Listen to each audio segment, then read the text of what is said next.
Hi everyone, আশা করি সবাই ভালো আছো। আমিও ভালো আছি। একটু দেরি হয়ে গেল নেক্সট ভিডিওটা নিয়ে আসতে। তো আজকে আমরা আলোচনা করব কাইনেমেটিক্স 03 মেবি।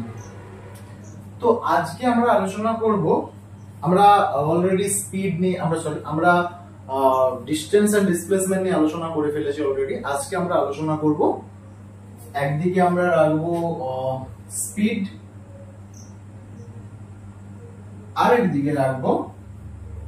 একদিকে আমরা রাখবো স্পিড, আরেকদিকে আমরা রাখবো ভেলোসিটি।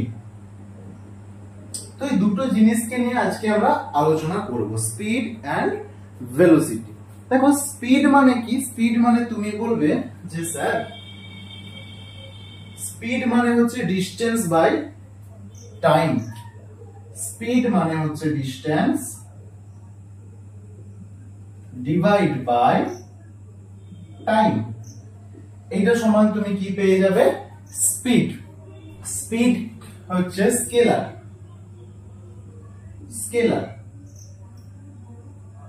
আর ভেলোসিটি মানে হচ্ছে ডিসপ্লেসমেন্ট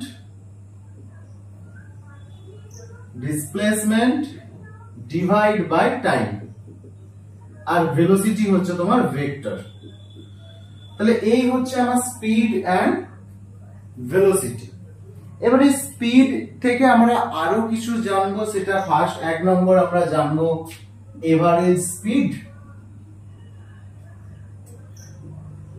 2 নম্বর আমরা জানবো ইনস্ট্যান্টিয়াস স্পিড, যেটা খুব ক্ষুদ্র সময়ের সাপেক্ষে আমরা ক্যালকুলেট করব। আচ্ছা, ভেলোসিটিরও তাই আমরা করব। এভারেজ ভেলোসিটি বার করব, এভারেজ ভেলোসিটি। আরেকদিকে আমরা বার করব ইনস্ট্যান্টিয়াস ভেলোসিটি। ওকে, সো ফার্স্টে আমরা আলোচনা শুরু করছি আমাদের এভারেজ স্পিড কে নিয়ে। দেখো এভারেজ স্পিড মানে, আমরা এভারেজ স্পিড হেডিং করে নাও খাতায় সবার, এভারেজ স্পিড। দেখো এভারেজ স্পিড মানে হচ্ছে total distance divide by total time. তাহলে কি লিখবে? টোটাল ডিস্টেন্স, DIST দিয়ে লিখছি, total distance divide by total time. আর এভারেজ ভেলোসিটি মানে হচ্ছে তোমার টোটাল ডিসপ্লেসমেন্ট, DISP লিখছি, displacement divide by total time. এই হলো আমার average speed and average velocity definition. আচ্ছা, এবার তুমি একটা আমাকে কথা বলো, আমি যদি তোমাকে বলি এখানে এভারেজ স্পিড বেশি বড় হবে না এভারেজ ভেলোসিটি বড় হবে? দেখো এই দুটো না ইকুয়াল হতে পারে। এভারেজ ভেলোসিটি এবং এভারেজ স্পিড ইকুয়াল হতে পারে, অবশ্যই হতে পারে, ইকুয়াল হতে পারে। তাহলে first condition A, average speed equals to average velocity হতে পারে। এন্ড এভারেজ স্পিডের ভ্যালু এভারেজ ভেলোসিটির থেকে বড় হতে পারে, কিন্তু কখনোই এভারেজ ভেলোসিটির ভ্যালু এভারেজ স্পিডের থেকে বড় হবে না। তাহলে এই দুটো কন্ডিশন যদি হয়, আমি একসাথে এই সাইনটা দিয়ে লিখে ফেলতে পারি? তোমরা বলবে হ্যাঁ স্যার লিখে ফেলতে পারি। আচ্ছা, তাহলে এবার আমরা কনসেপ্ট আমাদের ক্লিয়ার হয়ে গেছে। কনসেপ্ট যেটুকু ক্লিয়ার হয়েছে তার ম্যাক্সিমামটা ক্লিয়ার হবে আমাদের কোয়েশ্চেন অ্যান্সারে গিয়ে। তাহলে আমরা কোয়েশ্চেন অ্যান্সার শুরু করি, কি বলো? শুরু করা যাক কোয়েশ্চেন অ্যান্সার। তো নাও শুরু করো। ফার্স্ট প্রবলেম, আমরা এসএল আরোরা সলিউশন করব, এক্সারসাইজ এন্ড এক্সাম্পল বোথ, ঠিক আছে?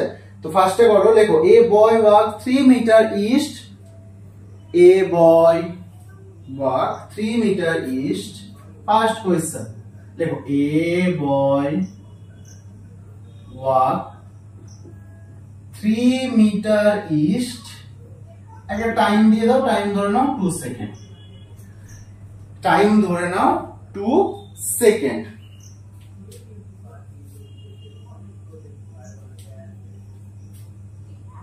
হয়ে গেছে লেখা।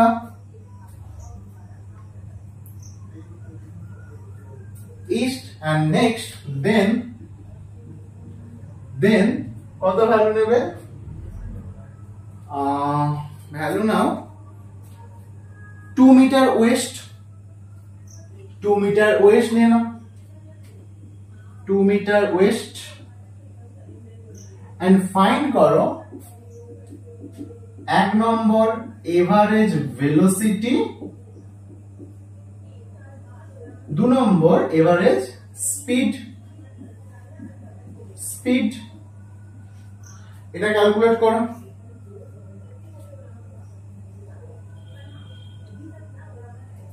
আচ্ছা এটা টাইমটা, এখানে টাইমটা লিখে নাও 3 সেকেন্ড, ঠিক আছে।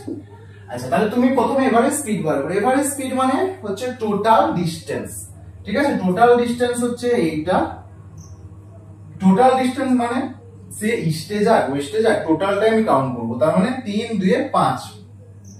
আচ্ছা আমি লিখছি এটা কিন্তু এভারেজ স্পিড বার করছি, ওকে। তাহলে আমি কি পাচ্ছি 3 আর 2 এ 5, কারণ এই পুরো রাস্তাটা তুমি গেছো, এটা তোমার ডিসটেন্স, আর 3 2 এ 5 কত টাইমে গেছো, তুমি বলবে স্যার 3 2 এ 5, তাহলে আমি 1 মিটার পার সেকেন্ড ইয়েতে গেছি, তাহলে এটা হচ্ছে আমার এভারেজ স্পিড। এবার তুমি আসো এভারেজ ভেলোসিটিতে,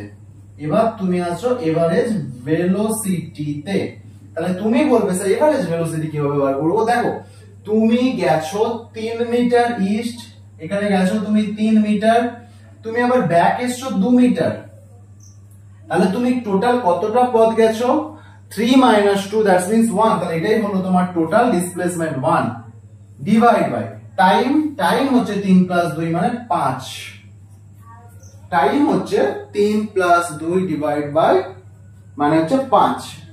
তাহলে এইটা তুমি পেয়ে গেলে এত মিটার পার সেকেন্ড, এটা তুমি পেয়ে গেলে এত মিটার পার সেকেন্ড, এটা করতে কত আসবে, তো হলো স্যার 0.2 মিটার পার সেকেন্ড। আশা করি সবারই কোশ্চেনটা বোঝা গেছে।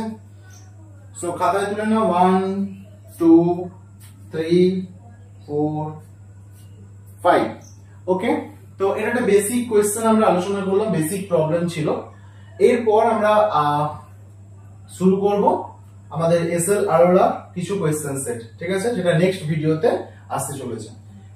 তো যেহেতু অনেকদিন কিছুদিন ভিডিও আপলোড করা হয়নি, তো আমি থিঙ্ক রিচটা একটু হলেও ডাউন হয়েছে, তো আমার রিকোয়েস্ট সবাইকে একটু দেখার পর যদি শেয়ার করে দাও ফ্রেন্ডদের সাথে তো খুব ভালো হয়।